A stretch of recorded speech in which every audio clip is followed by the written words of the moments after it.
مامۆستا فێری کردین گوت هەر کەسێک لە بۆ خوابژی بە گەورەی دەژی بە گەورەیش دەمری. لە دوای چەند ڕۆژێک لە شەهیدکردنی دکتۆر وشیار ئیسماعیل پێشنوێژ و وتارخوێنی مزگەوتی حاجی عومەر بندیان هاوکات هاتنی ڕۆژی هەینی لە دوای چەند ڕۆژێک لە ڕووداوەکە مزگەوتەکەی مامۆستا وشیار بە چۆڵی نەمایەوە و لەلایەن مامۆستا کەمال ئیسماعیل برای مامۆستای شەهید وتاری هەینی خوێندرایەوە. مامۆستا کەمال لە وتارەکەیدا باسی لە هەڵوێست و مەردایەتی پیاو کرد لە کۆمەڵگادا هاوکات ئاماژەی بەوەش کرد کە مامۆستا وشیار پێگەیەکی گەورەی هەبووە هەر بۆیە کاردانەوەیەکی زۆری بە دوای خۆی داهێناوە. پەیامێک لە بۆ حزبەکان هەموو لێرە کۆبوونەوە کورد عەرەب تورکمان مەسیحی هەمووی هاتن خوای جان مامۆستا وشیار چی بووەوە ئەو هەموو خەڵکەیە چی بوو لە هەموو شوێنێکی پەیامێک کە ئەی خەڵکینە مامۆستا لەسەر ئەو مینبەرەی زۆر خەمی کوردستانی بوو زۆر خەمی ئەو دینەی بوو زۆر خەمی حەق و ڕاستی بوو هەمویان لێرە کۆبوونەوە حزبێک نەمانێتە تەعزیە مامۆستای بە مەسیحی و بە تورکمان و عەرەب و هەموو خەڵکەکە لێرە بەشداری کرد. لۆ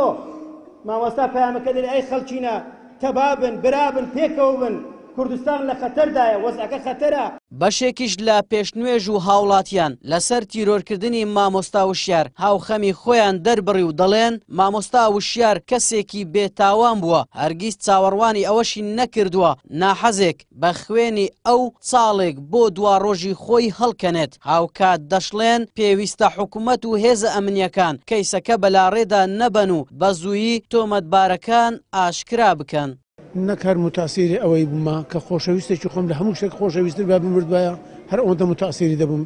لەبەرەوەی مامۆستایەکی ڕازگۆ بوو مامۆستایەکی بەسوود و پەخشە دەبوو لە هەموو شێوازەکی بە لە تەمەنیدا بەس قسەی خێری کردیا دەستی یارمەتی هاوکاری کردیا یعنی قسەی خێری کردیا یا دوعای زۆر لە پێشمەرگان دەکرد دوعای لە خەڵکان دەکرد دوعای لە هەموو موسڵمانانی جیهان دەکرد هەموو متاسیرین بەڕاستی یعنی لە شێوازێکی وا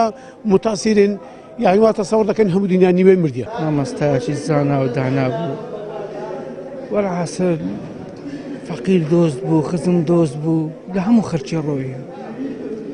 كردني خوش وعصبي خلق زور هلاخ استخرج هوليلي هم ما رش تازي كهو حوالا ما بي زور بين قرام بو زور ما بين اخوش بو خو ان شاء الله حق كيدكاتو حافظ ما مستاكر دو ما مستا بزيهشتين هیچ تەکمیە لەسەر مامۆستا خۆشەویستی مەبوو ئەمێ بەجێهێشت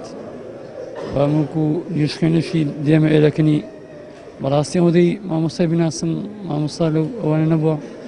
مامۆستا دوور بوو لەو شتانە هەموو جارێک تەلەفۆنی دەکرد دەگوت کاکە زۆر دیارنی لە مزگەفتەی بێ چەند جار قسەمان پێوکەوە کرد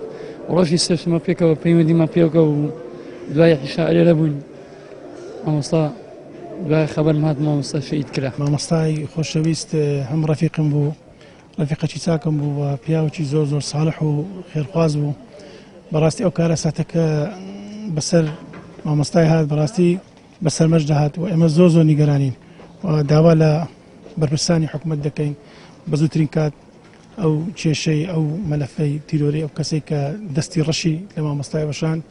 بەزوو بگاتە سزای خۆی. مامۆستایانی ئاینی کە هەمیشە لەناو خەڵک و لەگەڵ خەمی خەڵکدان زۆربەی جار دەکەونە بەر هەڕەشەی ناحەزان مامۆستایانی ئاینی وەک خۆشیان ئاماژەی پێدەکەن زۆر جار لەلایەن ئاسایشی ناوچەکە و هێزە ئەمنیەکان بانگهێش دەکرێن و لێکۆڵینەوەیان لەگەڵ دەکرێت کە ئەمەش بەوتەی خۆیان سەردەمی ڕژێمی بەعسیان بیردێنێتەوە کە مێژوویەکی تاڵیان لەگەڵ کۆمەڵگای کوردیدا تۆمار کردووە.